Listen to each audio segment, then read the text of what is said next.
Señor, mira benignamente a tus siervos y enséñanos a cumplir tus mandamientos. Aleluya, aleluya, aleluya.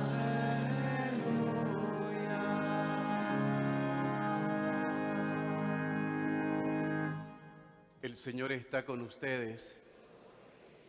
Proclamación del Santo Evangelio según San Mateo.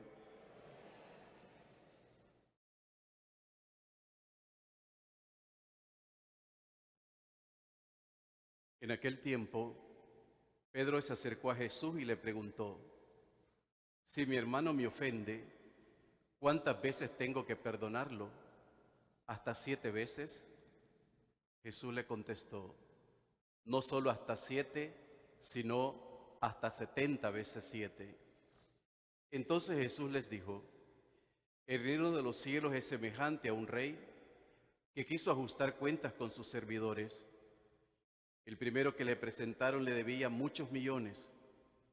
Como no tenía con qué pagar, el Señor mandó que lo vendieran a él, a su mujer, a sus hijos y a todas sus posesiones para saldar la deuda.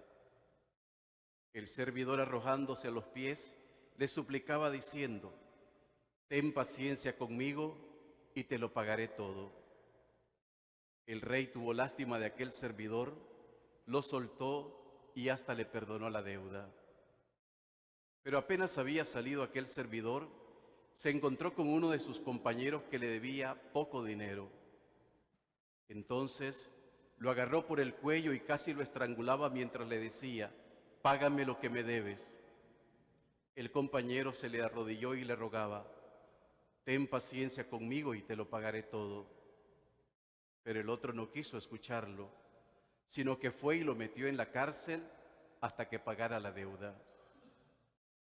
Al ver lo ocurrido, sus compañeros se llenaron de indignación y fueron a contarle al rey lo sucedido. Entonces el Señor lo llamó y le dijo: siervo malvado, te perdoné toda aquella deuda porque me lo suplicaste. ¿No debías también tú haber tenido compasión de tu compañero como yo tuve compasión de ti? Y el Señor, encolerizado, lo entregó a los verdugos para que no lo soltaran hasta que pagara lo que debía. Pues lo mismo hará mi Padre Celestial con ustedes si cada cual no perdona de corazón a su hermano. Cuando Jesús terminó de hablar, salió de Galilea y fue a la región de Judea que queda al otro lado del Jordán. Palabra del Señor.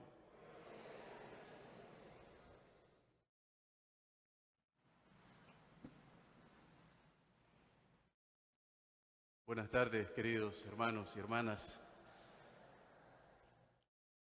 Hemos escuchado la palabra del Señor en este jueves, que la Iglesia lo dedica siempre a Jesús, Eucaristía, el Santísimo Sacramento del altar.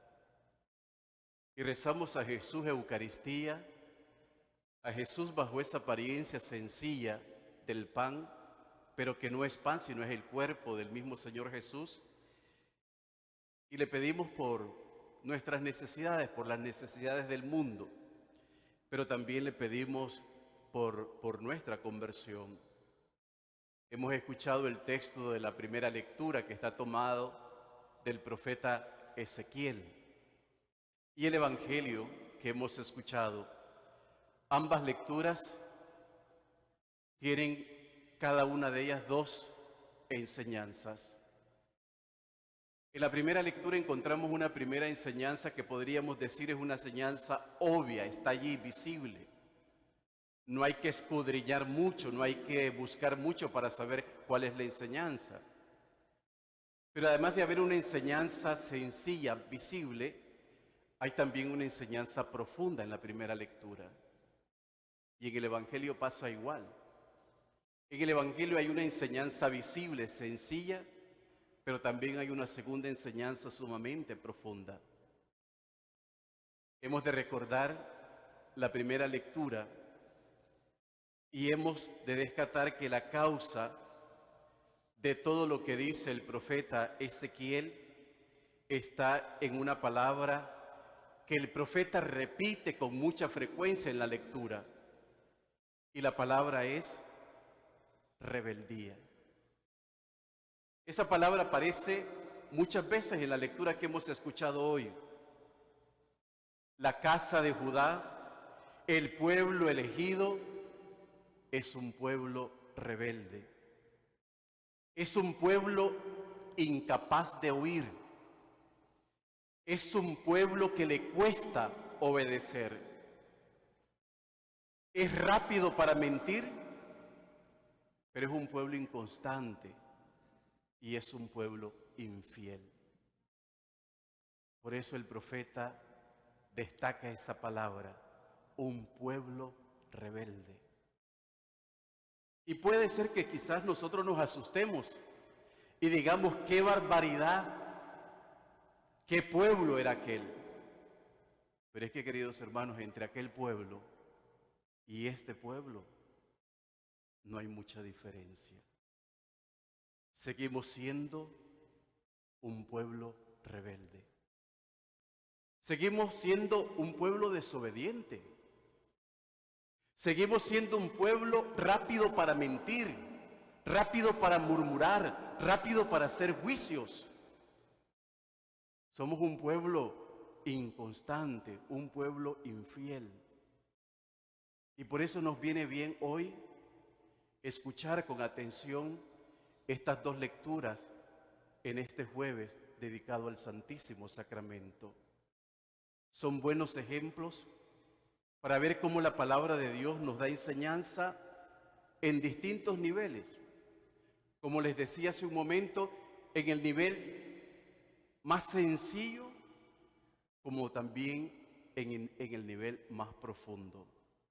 Podemos decir que hay esa enseñanza a nivel más superficial, pero también hay una enseñanza más profunda, hay una enseñanza más radical, que podríamos decir es una enseñanza más importante.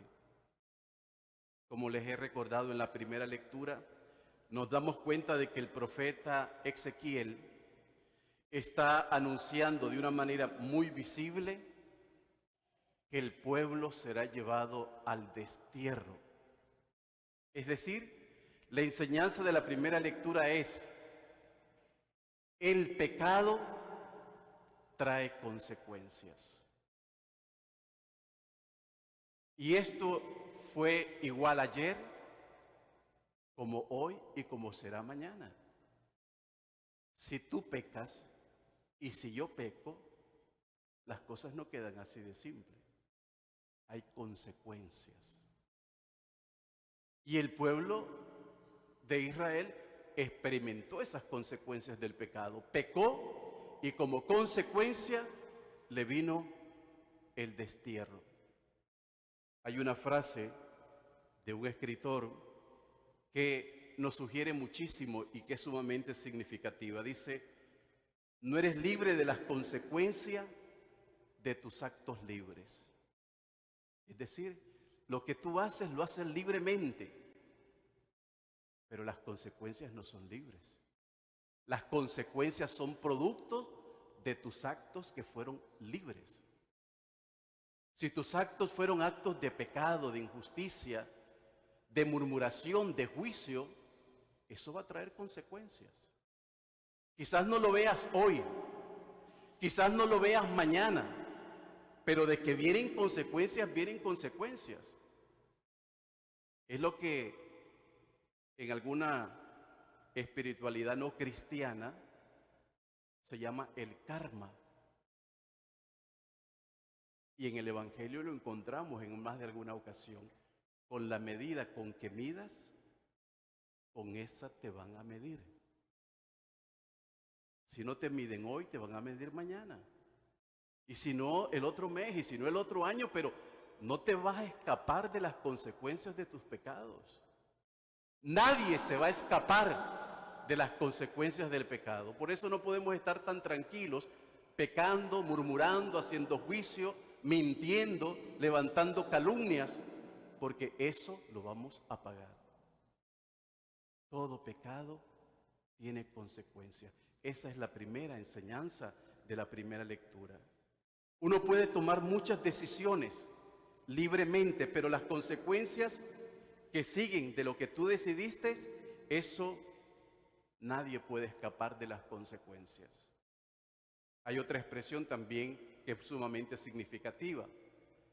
A actos buenos le siguen consecuencias buenas.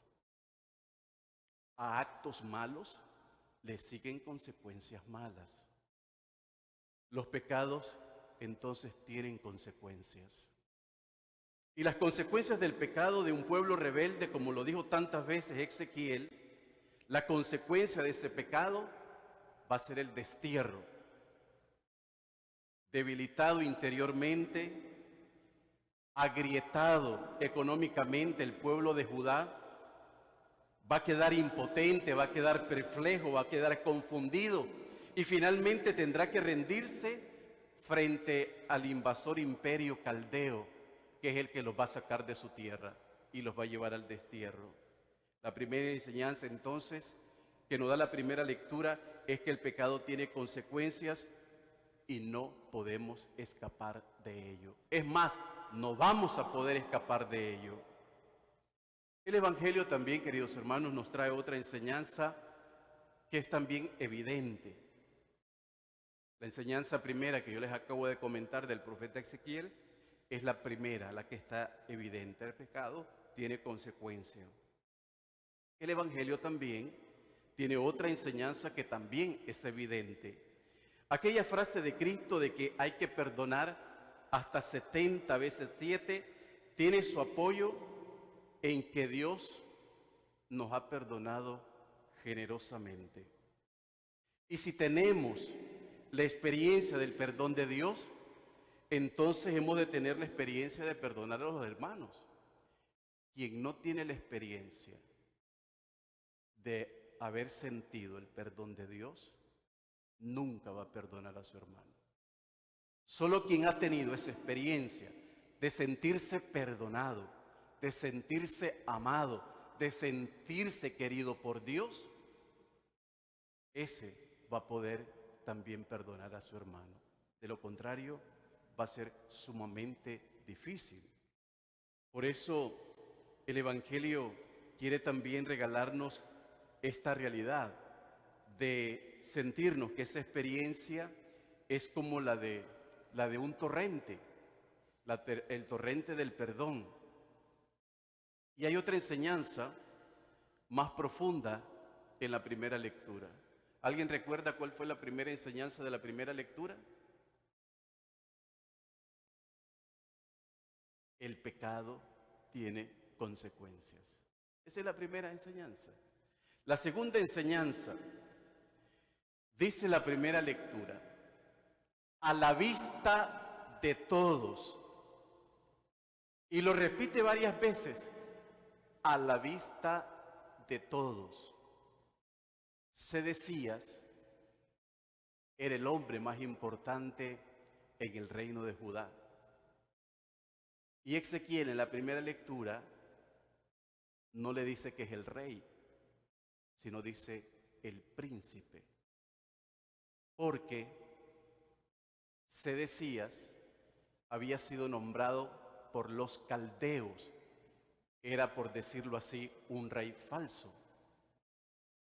Y por eso Ezequiel le llama príncipe, no le llama rey, le llama príncipe, porque es un hombre poderoso, es un hombre importante.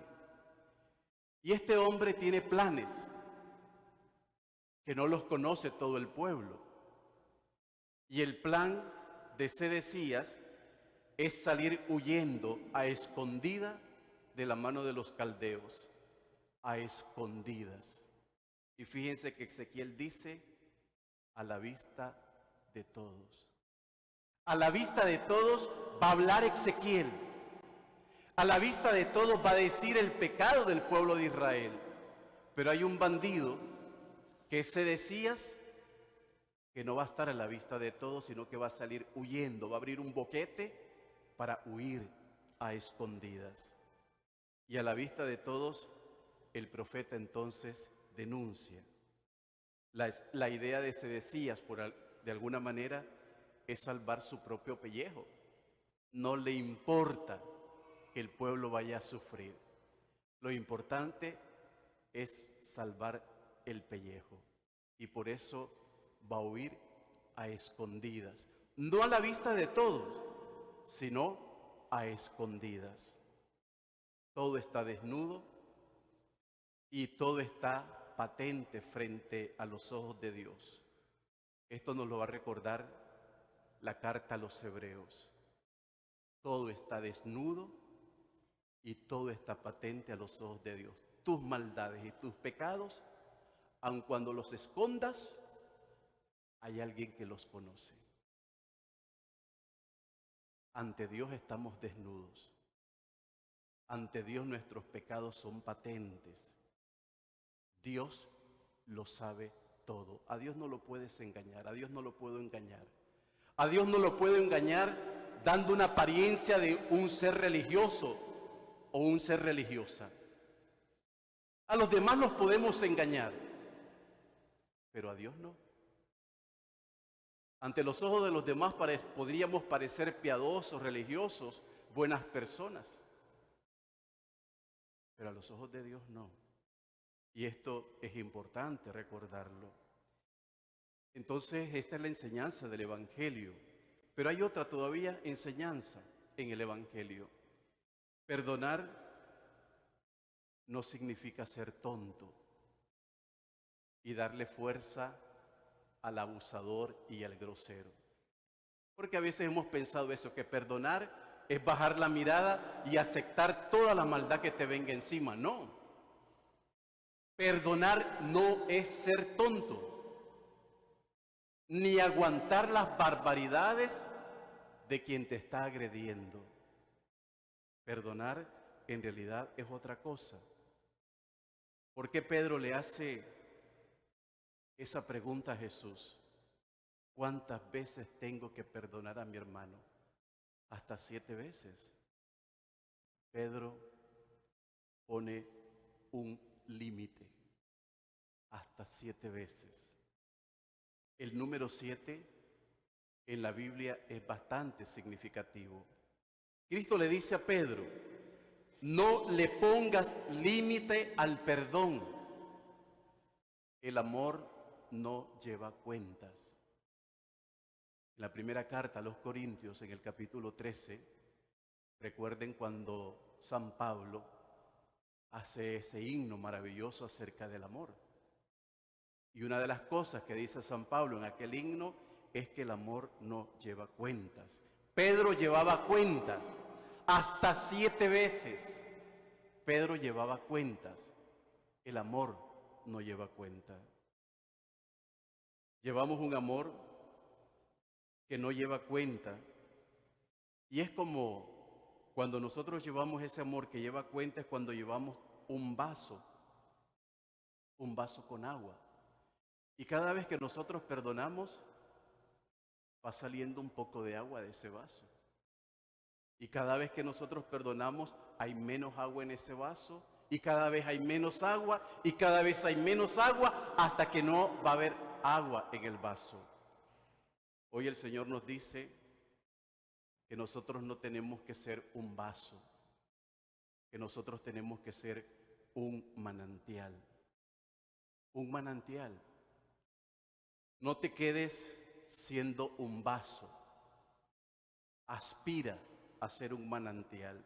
Ese manantial es Cristo. Solo la persona que vive en el Espíritu de Cristo es la persona que se renueva y es la persona que no lleva cuentas. Perdonar, como les decía hace un momento, no significa volvernos tontos y cómplices del pecado y hacer fuerte a quien nos agrede.